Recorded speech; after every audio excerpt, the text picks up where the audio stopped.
In most WNBA videos, I always hear the same type of points being brought up. They're delusional, they're crazy to ask for more pay, they're subsidized by the NBA, which is true, I don't know why that's really a diss, but I've yet to see someone speak on the actual reality of the W with the right understanding of dynamics at play. Biggest mistake I see is when people talk about the W as if they are self-reliant. And because this happens, most of the time people end up attacking the wrong thing, which is the WNBA. Now don't get me wrong, I'm not going to say that there aren't some things that I think the W can do better from a business and organization standpoint, and we'll get into that later. But keeping in mind that they don't have a lot of the necessary resources to do so, I'm not going to just unfairly criticize them. I think most people forget that you can't criticize the WNBA and not criticize the NBA because the W is their affiliate and they're still not a self-operating company yet. They're still being lifelined by the NBA. And in my opinion, it's the support from the NBA that needs to be in question instead of the WNBA's quote-unquote failures. It's not that the WNBA is failing, but the thing that's supposed to be its biggest supporter is. Now, I know people are going to say, how are they not their biggest supporter if they're the ones keeping the league running? Fair question. But according to the NBA and the late David Stern, they're not just trying to keep the league running, they're trying to grow the league. And if they're trying to grow the W, then it's not just enough to keep the lights on. They got to put food on the table as well. In other words, the NBA doesn't invest nearly as aggressively as they should in the WNBA. And this is dynamic one. Now, in trying to be objective with my argument, I don't know the NBA's budget. We know how much the NBA brings in, but we don't know all of the expenses and investments of the league, whether internal or external. However, from the outside looking in, if the W doesn't seem to have enough from their NBA subsidy to put towards their travel and merchandise, it's safe to assume that whatever they're getting is probably not enough. Yes, the NBA subsidizes the W and keeps it running, but like I said earlier, that can't be the only thing you do. Where it stands now, there are still major issues facing the WNBA, and the reality is, some of these issues, if fixed, would probably lift the WNBA into the mainstream. We can see that with two of their most enduring problems: charter travel and low salaries. A lot of people are of the mindset that charter travel is a WNBA issue, but personally, I see it as the NBA dropping the ball. I think we all know one of the ways to get the best performances out of players is by making sure they have solid recovery time. One of the ways to do that is by making sure they have the most efficient transportation as possible, which is why charter travel is so important. If you're able to have your stars healthy for their games, the people win. If you're able to actually show up for your games, everybody wins. WNBA Commissioner Ms. Kathy Engelbert previously detailed the price tag of charter travel for a whole season, which she said came up to around 20 million plus. So I'll just exaggerate that and say it's 30 million. So here's an aspect of the league that we all know is important to the health and wealth of the players and league itself, yet the NBA has the W looking for external sponsors to foot the bill. How do we know this? In the same article, Engelbert explained how the $30 million price tag was often a strong deterrent for potential sponsors, saying, quote, "If we could get it sponsored or funded in some way, I'm all ears. When people price it out and they see it's 20 million plus, you never hear from them again." Here's my issue. If they wanted to, the NBA could make the charter travel costs a part of their WNBA subsidy, assuming that they already don't have something like that. I get that no billion-dollar business is hungry to add more expenses to their budget, but this is literally the NBA's responsibility. It's their choice to decide whether or not they want to be 100% in on the WNBA or pull the plug. Because they'd probably catch flack for just outright saying they no longer want to support it, they tried to slowly dissolve their responsibility in it, sometimes in monetary ways and in other ways as well. For instance, NBA Commissioner Mr. Adam Silver calling the WNBA their sister company when the NBA is their parent company. Now, this may seem like nothing, but you gotta read in between the lines. It doesn't help any party if the NBA continues to half-ass their investment in the WNBA, and personally, I'm confused as to why they continuously choose that option. Yes, it's going to take increased investment to get the W rolling, but that shouldn't be seen as an expense or a loss because the W is at least trending in a positive direction. So if you do decide to invest more in the W right now, there's more than enough assurance that the result will be more growth. But back to the charter travel. Even if the NBA doesn't want to take on the charter travel price tag themselves, why not use your brand power to at least assist or entice other sponsors to chip in? Let's say Delta was the most interested, right? The NBA could say something like, okay, if the W and Delta are able to come up with 50% of the cost, we'll cover the other 50. Something like that. Like, even if you frontin', at least show some sort of support so that these other companies recognize that you're 100% in on growing this league. It seems like the NBA spends more time talking about the W's issues instead of what they're doing to help fix the issues in the W. And we saw this in an ESPN interview with NBA Commissioner Mr. Adam Silver a couple years ago. We're not connecting with almost the same demographic that our players are. I'm always saying our players are roughly, let's say, 21 to 34 in that age range. I'm saying, why do you think it is that we're not getting your peers to want to watch women's basketball? Now, to put this into even more context, Mr. Silver was being asked about the ways the NBA is helping the W to grow back in 2018. That's when the video came out. And I find this question funny because it's kind of rhetorical. Like, you have no idea on how to attract that 21 to 35 age group. Like, nothing comes to mind. Why the fuck you lying? Even though it's my opinion, I feel like we can all agree that no one should be expecting more women audiences to watch the W when it's not even the most attractive place for its own athletes. For instance, if I ask you to list some of the perks of being an NBA player and a WNBA player, I'm pretty sure that list for the NBA would be a lot longer. And I can guarantee you somewhere on that NBA list, you'd mention their salaries. And it's that reason why the NBA needs to pay WNBA players more. I don't care if it's through an NBA subsidy or a fucking grant. They need to be paid more because it's one of the most effective ways of attracting a bigger audience, players and consumers alike. Now, I know a lot of people are going to be quick to tell me, that's not how it works. The NBA won't do that. They can't do that because they don't bring in enough revenue. This has nothing to do with revenue or whether or not you believe WNBA players deserve it. It's about the access to resources higher salaries allows the players to have. And two, it's the formula of growth that we've seen work in sports since forever. We also have to be mindful of the other effects higher salaries would have on the league in general. This is a league where over 70% of players have to play overseas to make ends meet. So no off-season, no time frame to own their craft, no recovery period, which we know can have detrimental effects on players' bodies. This is also a league where only 2 to 3 of the teams have their own respective practice and recovery facilities. And this is also a league where players don't even make enough to live in the same cities that they play in. Having bigger salaries isn't the only way to garner more attention, but it would advance the WNBA game tremendously. Now, what do I mean by this formula of growth? Most of our major sports in terms of the athletes have 3 things in common. They're paid very well, they have significant media exposure, some sports more than others, and due to their media visibility, endorsements can be a regular thing. But let's take the highest paying women's sport, for example.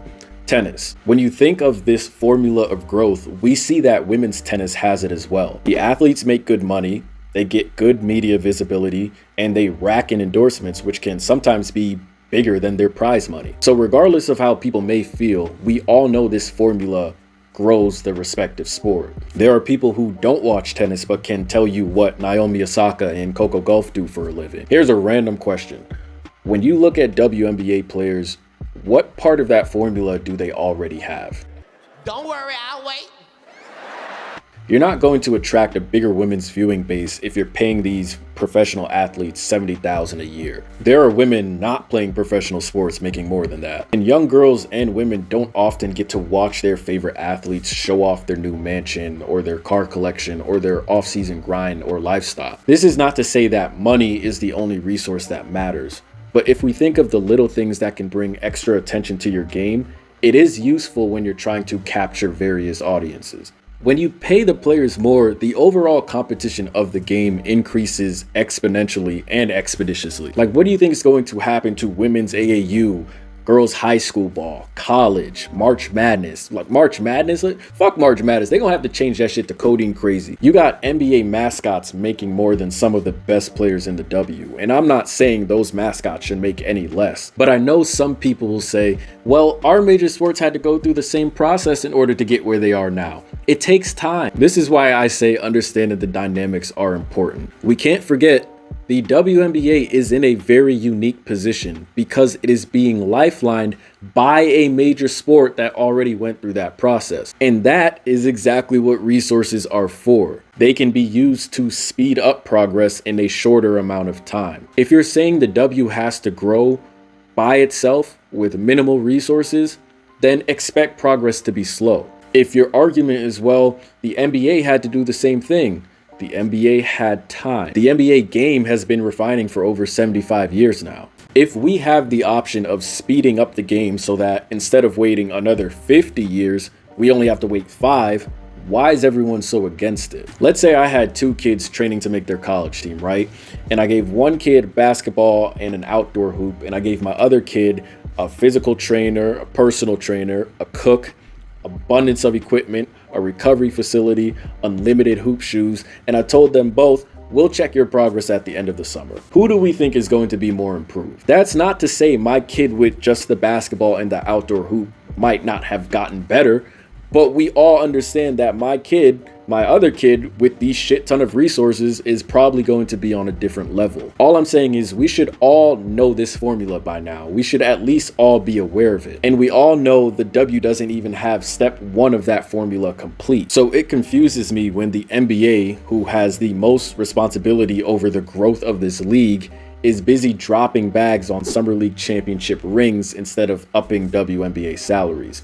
If you're telling me that one of your players was able to supplement WNBA salaries for 1 season by himself, then you as a multi-billion-dollar corporation don't have any excuse. The NBA's current minimum salary is $1.1 million, while the WNBA's is set at around $62,000. The average NBA salary is $10 million, while the WNBA's is around $102,000. I'm not calling for WNBA players to start making $10 million, but you have to make it so that their salaries do 2 things. 1, excite consumers, and 2, grant them access to more resources. To me, that magic number would probably be $500,000. $500,000 base salaries to me makes the most sense. And if you're keeping the WNBA's current model, the supermax would be around $700K, and that usually goes to the top 2 players on the team. Here's why this could work, because it's not like the NBA couldn't grant this outright. But again, if they didn't want to cover the whole tab, why not just supplement the salary? If the players in the W already make $200,000, cover the $500. If a player makes $100K, cover the $400. I know people are going to try and bash these ideas and say they're unreasonable or they're illogical, but it makes less sense for this not to happen. If this is about pushing the WNBA into the mainstream, you're not going to do that if a player doesn't have a salary large enough to invest in becoming a better player themselves. And to make matters better, it's not like the WNBA hasn't been doing their part. In the past 2 seasons, they've raised $75 million in venture capital and doubled their league revenue. But with the way things are now, you're still asking them to make a mountain out of a molehill. If these issues stay unsolved, then they're going to keep making minimal progress. And to make matters worse, you may waste the biggest chance you have to push the WNBA into the mainstream. Because what people aren't talking about is when these super talents go into the W, they're going into a place where their resources regress. And the longer they're in that environment, only makes it harder for them to capitalize and maximize on their potential. Again, this isn't about revenue, tickets, or profit. It's getting the NBA to recognize that increasing their investment would allow them to grow much faster. Speaking of the WNBA, I don't think we give them enough props. To me, the W is basically a site that's operating while still under construction. Think about all the things not going right for the W right now. Their players are not paid very much. They haven't connected with their quote-unquote target audience yet. They don't have the best travel accommodations. They don't have a strong media presence, which in fairness isn't something that they always control. Their players don't have a consistent offseason, and some teams don't even have their own practice facilities. Here's this building missing some major parts of its structure, and on top of that, they got people outside of the site bitching that the product inside isn't good. If I was a casual sports fan and I heard all of these things about this particular league, I'd just straight up assume that this league isn't worth my time. Despite all of that, the WNBA has had major growth from their game to their business in just the past couple of years. Now, if you wanted to make the argument pre-2018 that the league was heading in the wrong direction, I would understand that viewpoint. But now those opinions can easily be challenged due to the W's recent growth. We always hear about the game sucks and the product isn't good and all these other bad takes, but the product is evolving right in front of us. From the college game to the pros, the talent level is becoming more and more advanced, and it's not that hard to see. The thing is, due to college basketball being more widely covered than the WNBA, most people believe that's where the better talent or better product is. Which is why I said some aspects of media coverage aren't just about WNBA marketing. A lot of sports media coverage is free press, so it's not the W's fault if a media company decides to give most of that free press away to just the college side of women's basketball. More on that later, but either way, the game is growing, and because of this, I feel like there are certain things that the W needs to be capitalizing on. But before we get into those things, we have to address what I believe to be the elephant in the room. If I'm being blunt, I feel like the W struggles to understand some of the baseline level shit they could be doing to grow their league. As someone who watches women's sports just as much as men's sports, and sometimes more than men's sports, I feel like I understand the different attitudes within both sport cultures. Why does this matter? Because this question always comes up. How can the W grow and or become more attractive? Obviously, by now, you all know my main ideas, but I think there are other things that can help. And these ideas are shaped by my understanding of the W's potential audience, and that ranges from the avid fan to the misogynist, because it's not like people who don't like you won't watch you play. This whole vid is about understanding the dynamics of a certain situation. And if the W is going to continue to find new ways to grow, they themselves need to truly understand what dynamics are at play so that they can act accordingly. But let me reiterate this point, being that a lot of the problems the W faces aren't necessarily things that they have the power to control. Yes, the issues of pay, travel, marketing are hurdles that they need to get over, but no one talks about the elephant in the room. And no, it's not dunking. It's stereotypes. It's the stereotypes of the WNBA that are holding them back and discouraging a lot of potential fans. In other words, the anti-WNBA brand is louder and more visible than the WNBA's. And if you think I'm wrong, just go on YouTube and type in WNBA problem and you'll see vids, some with millions of views, just aimed at shitting on the WNBA. So when you combine that anti-WNBA culture along with the lack of media coverage, along with any WNBA slip-ups, you end up losing a lot of potential consumers. And it's a fucked up situation because it's a culture that we've created around professional women's basketball. I've talked to a lot of people in person and online who have no problem watching women's basketball, but have no interest in following the WNBA. There are a couple reasons they usually give me, but the more common one I hear is they don't have enough time, which usually is the blanket statement for they don't have enough interest in it. And as some of them told me, they don't think casual basketball fans are going to be more interested until dunking is a more common thing. And I understand that point, which is why I've been leading a completely different conversation around women's basketball and dunking. But it shows how that's part of a culture that we've curated. I think part of the reason women's basketball and the WNBA gets so much hate is because we decided to use the men's game as the only standard of basketball success. We spend all day comparing women's players to men's players, comparing their game to the men's game. Then people get confused as to why some players start to emulate traits that we usually see in men's basketball. Another reason could be that our society hasn't truly accepted basketball as a quote-unquote women's sport yet. Most people believe men's basketball is the real basketball, and they'll say women's basketball isn't a sport. And they won't say this out loud.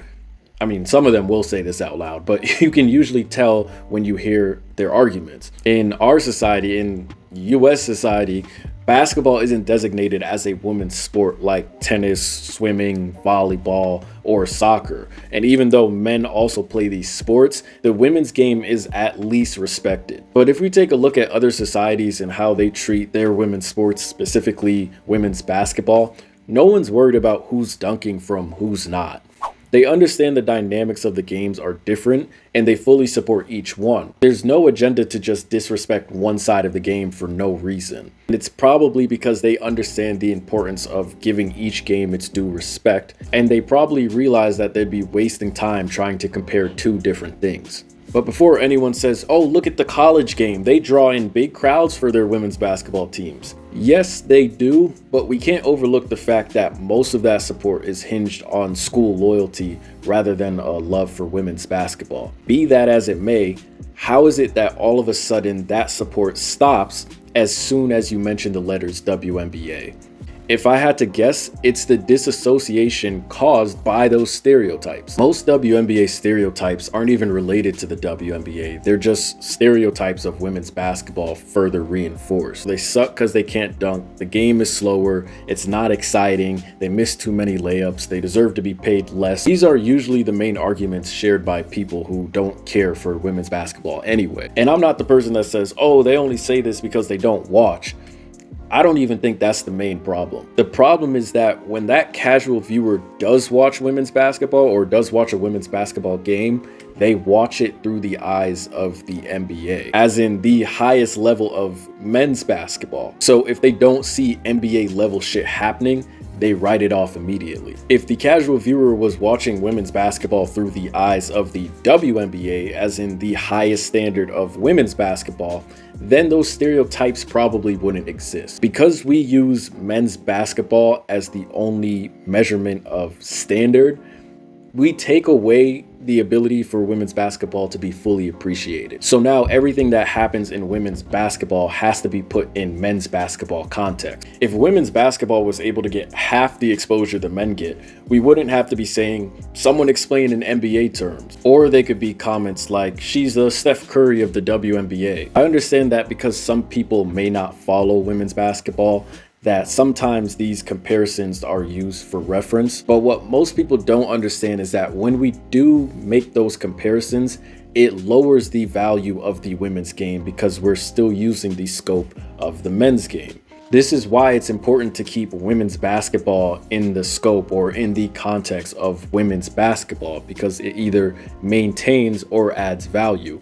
And it may help with views as well. I think it's a bigger marketing tool to hear something like, the WNBA has never seen this type of talent before, or she might be the greatest shooter ever in the women's game, because now you have to see for yourself. And that exposes you to not just this particular generational talent's game, but the other talent in the W as well. Like the saying goes, the higher the comparison, the lower the appreciation. So again, is this something that the WNBA controls, or rather something in basketball culture that we need to be more aware of? I think if people remember when watching women's basketball to remove that NBA lens, then they'd be able to find the things they can appreciate in their game. Unfortunately, as it is now, even though the anti-WNBA brand is diminishing, it's still being validated. The stereotypes may be redundant, but a lot of the time, the culture around the W, and sometimes the W themselves, reinforce people's beliefs in those stereotypes. Here's a prime example. What's the #1 comment we're always going to find under a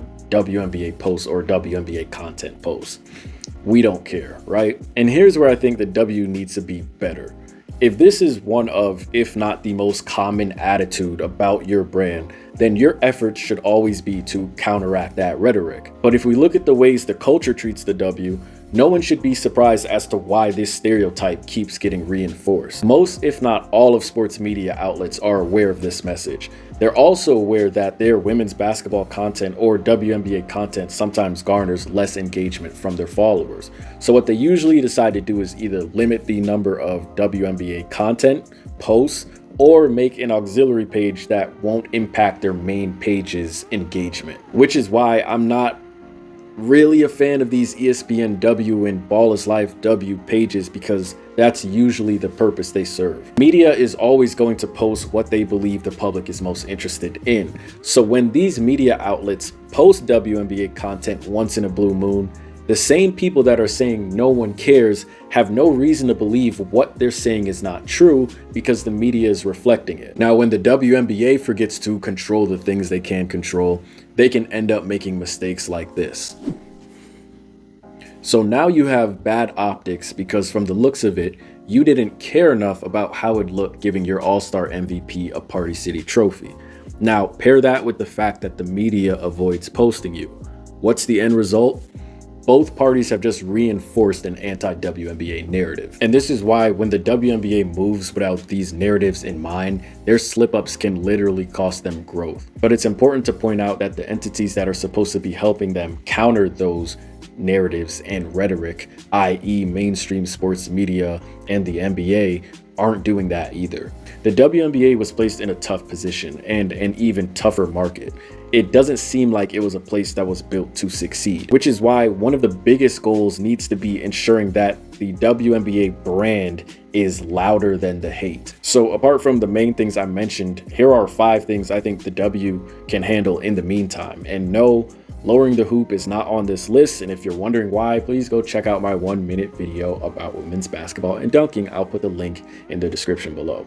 But fix number 1. We just touched on this, but fix number 1, you need to be pressing the hell out of these media companies, especially sports media companies, especially ESPN. You need to make sure they understand that if they can have their nose up the Lakers' ass, they should at least be able to tell you what fragrance a WNBA player has on. Some of that WNBA marketing budget should definitely go to incentivizing some companies to post WNBA content, but more importantly, you need to make sure you're getting a good chunk of that free press during your season. Fix number 2. While that's going on, the W should be flooding every media channel, every channel possible with W content themselves. Big moments from the past, best playoff moments, player compilations, stats. Stats are very important if you want to talk a game. Flood the market with nothing but content, so at the very least, the average person runs into it. In this world of media where women's sports only gets 15% of coverage, usually we have to go looking for women's sports content. The W is responsible for making sure that WNBA content finds us. Only 15 of 36 draftees made roster spots last season.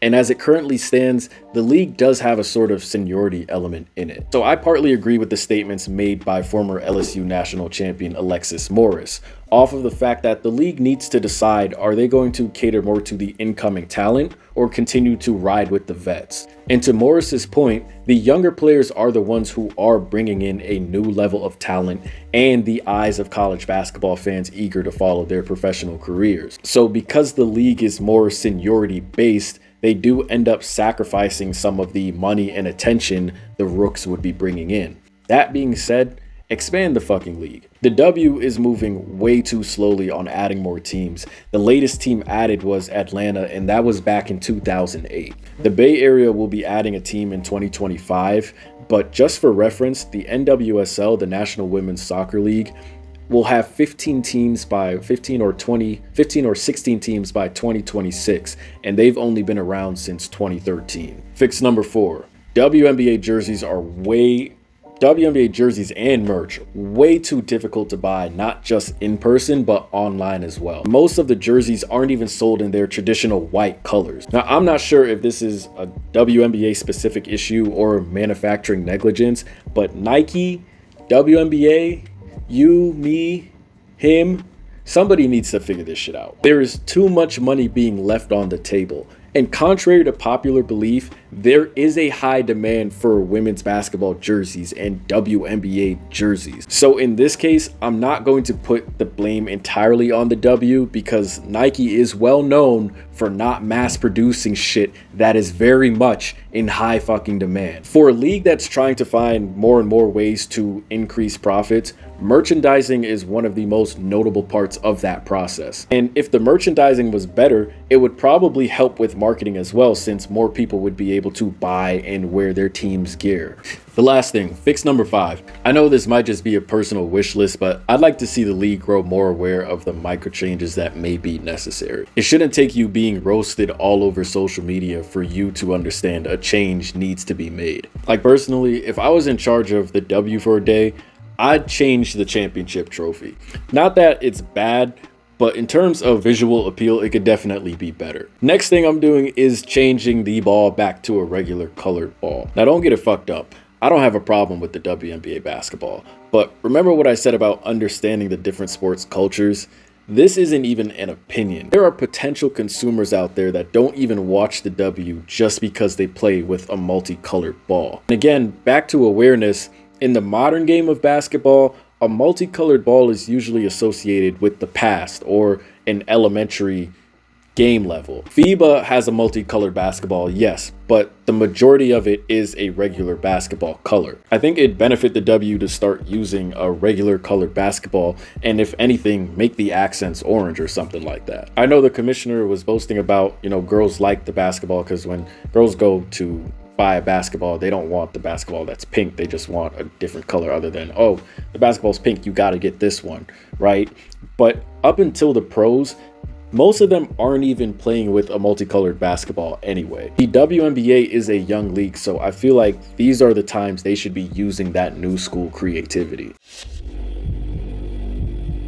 In wrapping this all up, I know there's going to be a lot of pushback about my call for the NBA to increase their investment in the WNBA. But if there's anything I want people to take away from this video is to recognize the amount of influence the NBA, media, and us as consumers has on the direct and indirect growth of the WNBA. As a brand itself, the NBA has so much gravitational pull, and I don't think they use it to their advantage as much as they could to the benefit of their women's league. Earlier, I explained when it comes to the WNBA's charter travel issue, a lot of sponsors are hesitant due to the price tag. One of the reasons so many corporations are hesitant about investing in the W is because they don't see the NBA actively taking charge of it. I'm not saying it's a 100% guarantee that all these companies will just jump on board just because it's the NBA's initiative, but the chances of that happening are a lot higher if the NBA is visibly seen at the forefront of these efforts. There's nothing encouraging for potential sponsors when they see that a parent company doesn't have at least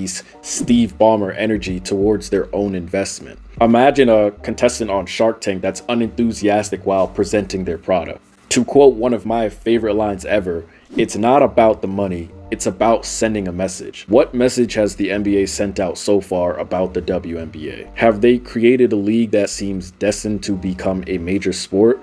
Or does it sound like a league that they wish wasn't their responsibility? This vid, believe it or not, was in the works for over a year, so I really appreciate anyone who checks this out. As you can tell, I tried to touch on the entire conversation surrounding women's basketball and the WNBA, so feel free to let me know what you all think about it in the comment section below. If you think this was a sound take on the actual reality of the WNBA, please take the time to hit that share button, send to anyone with differing views around this topic. I appreciate anyone who takes the time to further the conversation more so than the likes and the subscriptions. Thanks for watching. Be blessed. Stay safe.